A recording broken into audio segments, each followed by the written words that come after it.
Okay, so welcome back to the second episode of the JCP Podcast with Callum, Aisha and Jamie. Today we're going to be talking about the importance of content for businesses. That's one of our main focus points within Michelin Stones, is providing content for businesses. Content.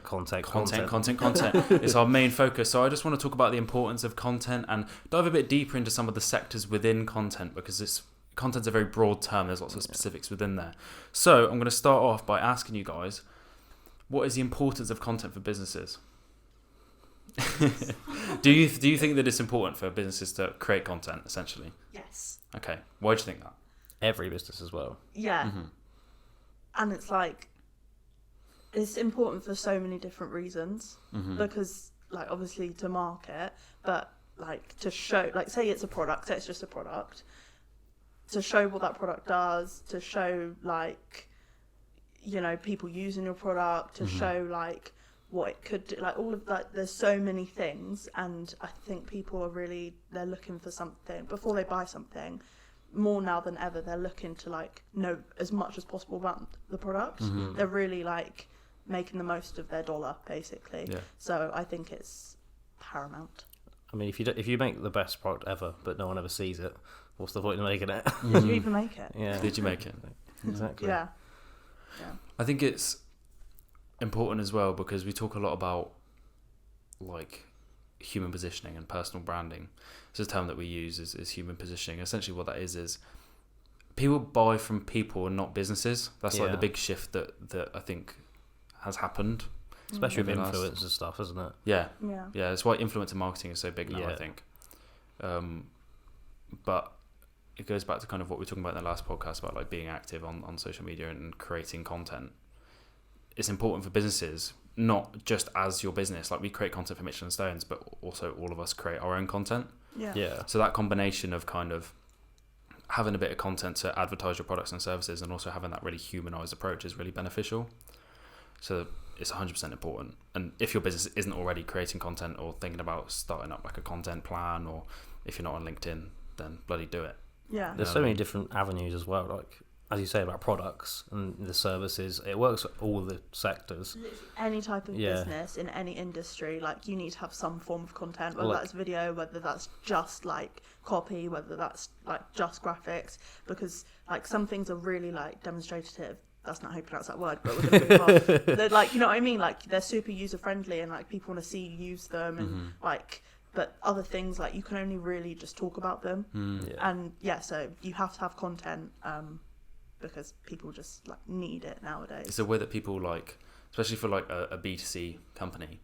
It's a way that people shop now. Yeah. I do so much shopping online and research online. I do shopping through Instagram.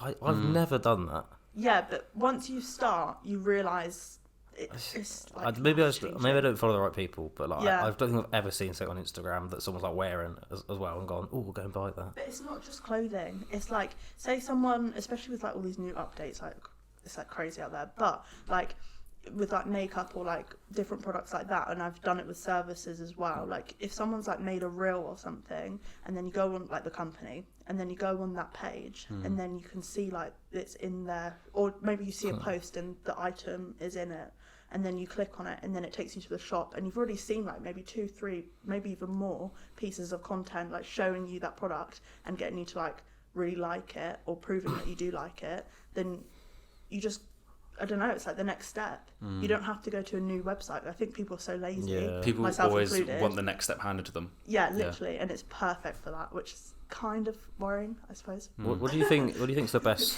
social media channel? What do you think is the best social media channel for actually buying stuff and advertising? Because obviously, as you mentioned, Instagram has you can literally buy stuff on Instagram. Yeah. But do you think maybe obviously you have YouTube brand deals where you can click the link in the description? What do you think is actually the best for that? It's hard to say. The reason being is that social media has never been there for the purpose of lead generation. Yeah. And for the purpose of making sales. It's a really tricky one, and I think that as more data comes up about the effectiveness of sales on social media, opinions will change on it. But right now I feel the focus is building brand awareness, and that in turn will generate sales. But I don't think that, I could be wrong, that's just my opinion. I don't really think that there's a massive place for sales on social media. I think it's growing. I think it's more of like a younger generation thing, because a lot of people like older than us like wouldn't think to do it.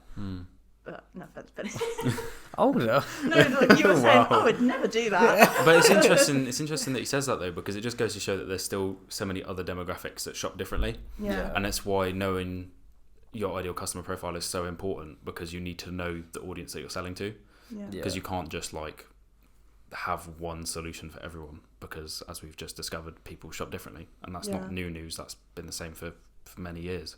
Yeah. Because obviously Facebook started and was literally for, you know, post pictures of your cat and and what you're doing over the weekend. And as you say, it's evolving. So and now actually it's a marketing tool rather than just a social media platform, really. Yeah. Like every single app's doing it as well. Like TikTok started off literally just post some funny videos that are short, and now it's like, we've now got all these creator funds, and even when you start up the app, it didn't used to do that. It comes up with an advert every time now, doesn't it? Yeah. And it's done that for a while, but like when it first started, that was never a thing, and you now get them like an advert every like 'Cause didn't it 10 start, posts. It started originally as Musical.ly, didn't it? Yeah. The lip syncing Yeah. generation. It's just finding. Has anyone ever used Musical.ly?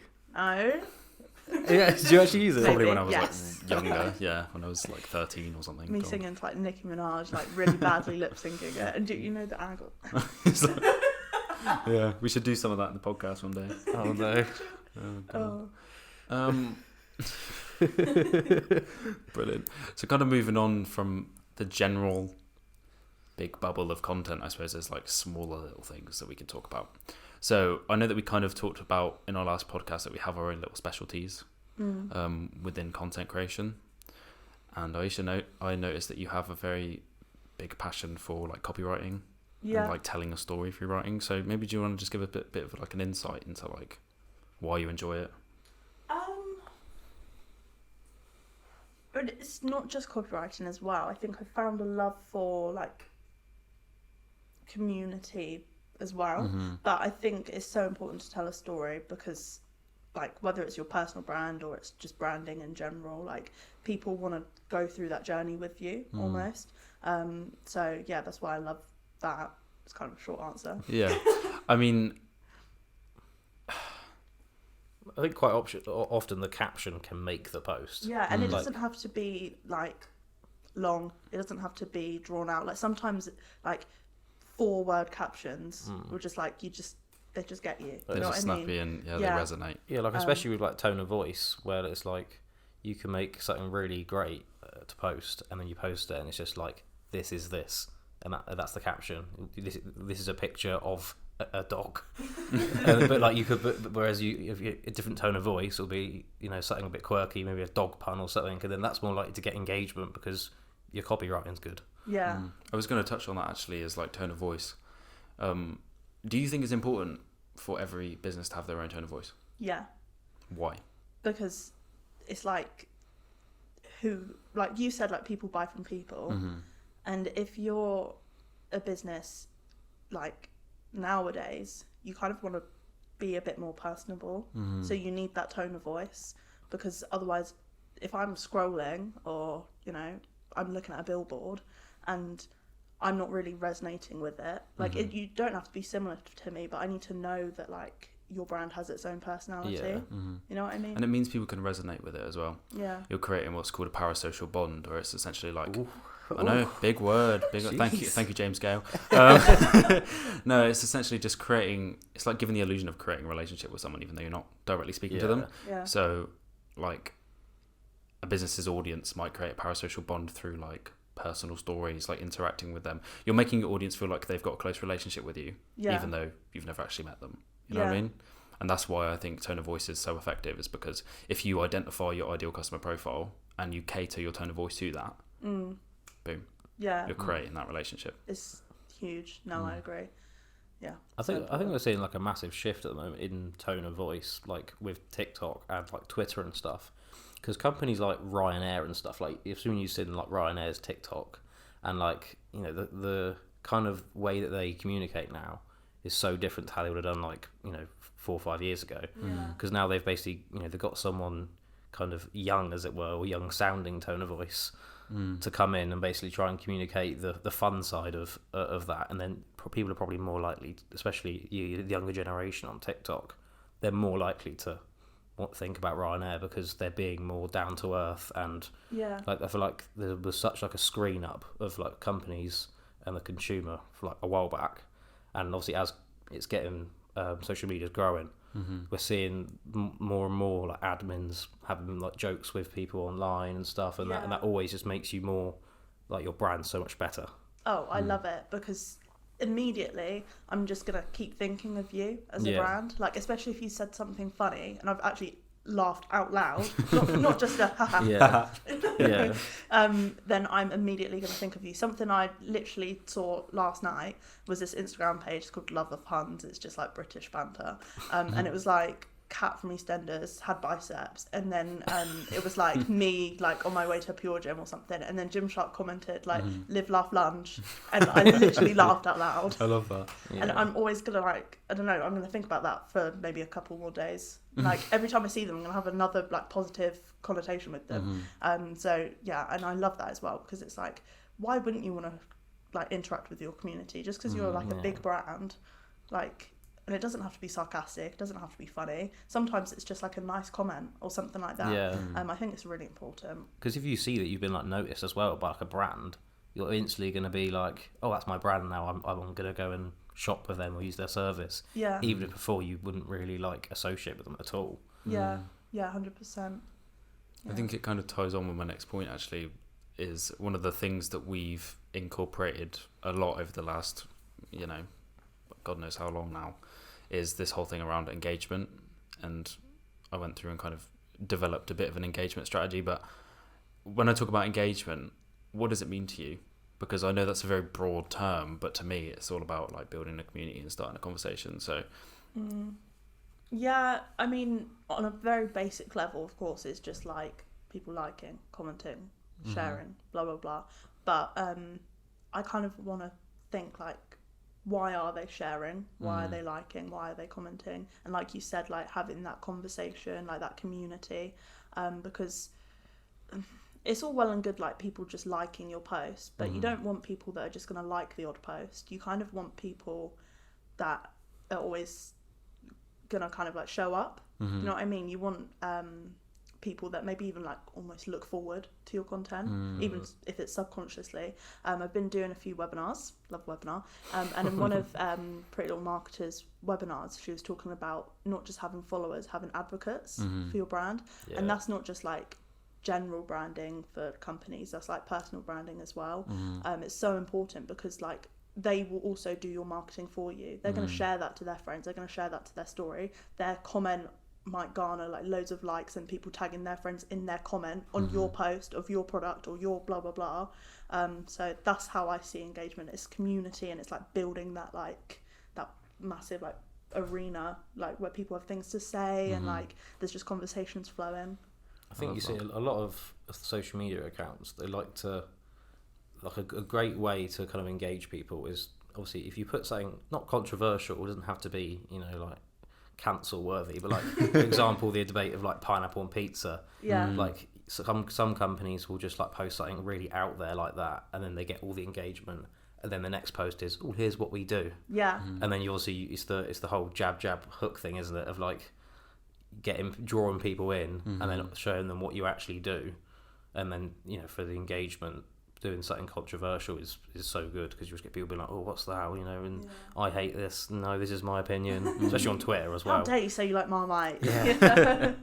Yeah, no, I agree. And to be fair, like, is it controversial? Do you know what I mean? Like, why can't a brand, even if they're somewhat serious, I'm trying to think of an example right now, but none are coming to mind, but there's like some brands that you wouldn't say are like super serious, but they're not, the innocent smoothies of the world. And like when they post something like that, sometimes I actually pay more attention to them because I'm like, what are you going to do next if you've stepped this little bit outside of your comfort zone? It's kind of almost like that journey thing that we were talking about. Like you're kind of following them along because they sort of grabbed your attention at the start. Yeah. On your like personal Instagram and Twitter accounts, whatever, who do you follow in terms of like brands? Is there any people that you actually like go out your way and because you liked their engagement and their content, even though you're not actually necessarily going to buy the service, do you actually follow anyone like that? Oh, there's probably so many. I'm trying to think of examples. Yeah, I've got a lot. You've put me on the spot, but there definitely are a lot. Especially ones that like, and for me, like ones that are abroad, and I probably won't buy from because like of like the duty tax and stuff like that. But I'm still like obsessed with their products. But I've never even held one. I've never even had one. But like from their marketing and everything like that, I'm obsessed with their brand, obsessed with their products, this, that, and the other. I'm trying to think of examples, and there definitely are some. It doesn't even need to be like an obsession with their brand or products, though.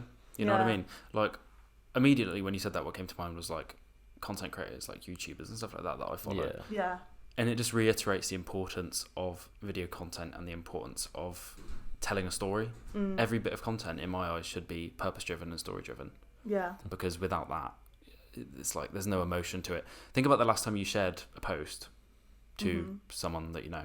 Why did you share it? Did it obviously for some reason you wanted to share it. So 99% of the time it's because it gave you an emotion. Whether you found it funny, whether you found it useful, and it all ties back into telling that story and creating an emotion.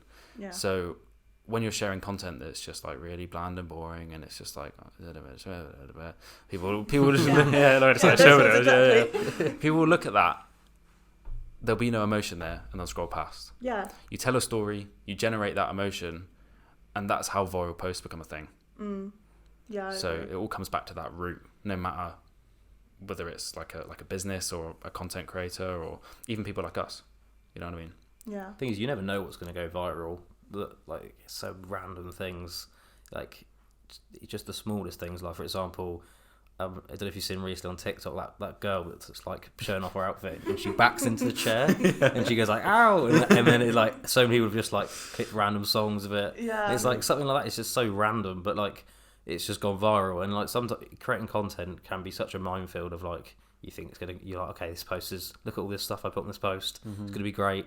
Goes out there and you're like, not really quite hit the spot. Yeah. And like sometimes be so hard to like actually get something to go viral. Yeah, but I think sometimes like the art of going viral is to not think about it. Yeah. Because a lot of these people, they aren't content creators. No. Or serious content creators. And then boom, something like that happens. Or there's other examples as well. And then they build the brand off of that. Some people are just lucky like that, but that's more of a personal branding type of thing. But to be honest, with like companies and things like that, I mean, just look at like Thursday, like that marketing. I mean, would we have known who they were if they didn't do that sort of marketing? If they just did marketing like Bumble, or I'm trying to think of other dating just apps. Out them. Sorry.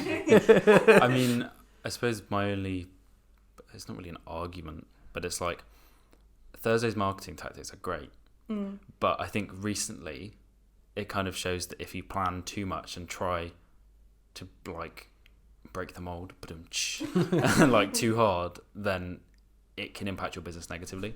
Yeah. So obviously they've been under a bit of fire recently because of the whole hump day camel thing, and also there was that other thing to do with like the billboard and stuff like that. I think it kind of goes to show that you shouldn't always be trying to keep pushing. You know what I mean? Yeah. Don't keep trying to break the mold and whatever and leave your mark, because there will come a point where it's like too far. Sometimes you have to sit back and let the content come to you. You have to zoom out. See the bigger picture. No, I agree. And it's kind of like what you said as well, it's like purpose, like see the purpose before you post, because like they've already built like a crazy, almost cultish following. Like even people that won't use their services, I don't use their services, but I love their marketing. I follow them and everything. But yeah, like they've already sort of built that brand, so they needed to like sit back and think like, is there any purpose in what I'm going to post? Like, is it really going to add that much more to my already crazy marketing brand? All of that. Yeah. So the last point I wanted to talk about was the importance of like branding and graphic design. I know that Penny, you are the graphic designer out of us. But what do you think? Why do you think graphic design and branding, like good branding, is important for businesses? Well, you need to be, first of all, you need to be recognisable. Like if you haven't got a brand that's clear, like a clear style, a clear logo, clear colours, if someone sees a post, especially on social media, not going to have a clue it's from. Mm-hmm. Like when you see the feeds that are just all jumbled up and stuff, that's when you kind of get to the point where someone then might click on your profile and go, oh, I forgot to follow you, unfollow. Whereas if they see the whole feed that looks nice and all the same branding and everything, they will more likely stick around because they know that that's your branding. Yeah. And brand identity is just so important because if you're not recognisable, then who are you? Yeah, 100%. So I've got a test on that. A little test. I don't know if you guys are going to pass it or not, right? I do. When you think of the colours red and yellow, what brand do you think of? McDonald's. Was that the first one that came to mind for you? I hadn't thought one because Sorry. You just blurted it out. Okay. How about just the colour red? Think about it. I immediately thought London police boxes. I thought of Royal Mail. Oh wow! Okay, right. We both thought of a similar kind of thing. Okay, yeah, British I feel like Royal one colour maybe doesn't work. Yeah, but the point I was trying to get at is that like McDonald's, for example, have literally ingrained in people's brains whenever you think of red and yellow, like that is McDonald's. Yeah. Like that is the power of branding right there.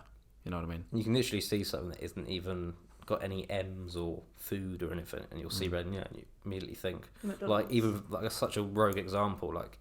Liverpool this season have a bright yellow and red kit, and immediately was like McDonald's kit, and like that's strong branding.